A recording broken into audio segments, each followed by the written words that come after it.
Andre Huber knows a thing or two about meat. As a second-generation butchery owner, he's seen firsthand the downsides of traditional meat production. That led him to sell cultivated or cell-based chicken, which is believed to be more sustainable and less polluting. I wanted to lend my branding and my knowledge and everything to create awareness for this new way of doing meat. Yeah, I really hope that it becomes bigger and that it replaces commercial farmers in terms of those farmers that don't raise animals the right way. Good Meat 3, which went on sale last month, costs 2 times more than regular chicken. It's even 20 to 30% more expensive than organic ones. Despite the high price point, Andre says the novel food has piqued some interest. People do ask questions like, sometimes what goes in it, or they ask, when are you able to get more? I have chefs approaching me. When are you able to supply my restaurant with it?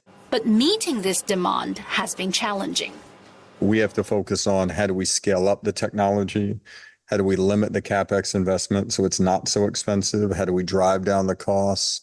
How do we ensure consumers love it? They seem to love it at Huber's, but we want to do it at even a much larger scale. One way to reduce cost and scale up is combining cell-based meat with plant-based ingredients.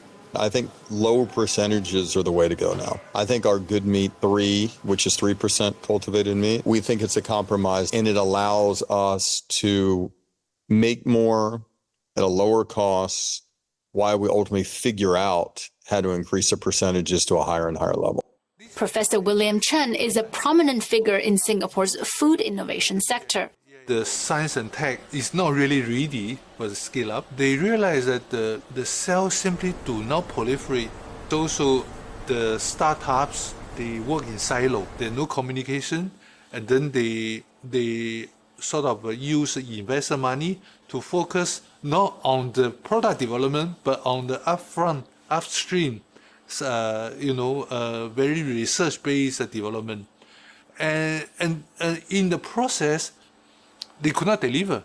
This mismatch resulted in a slump in investment.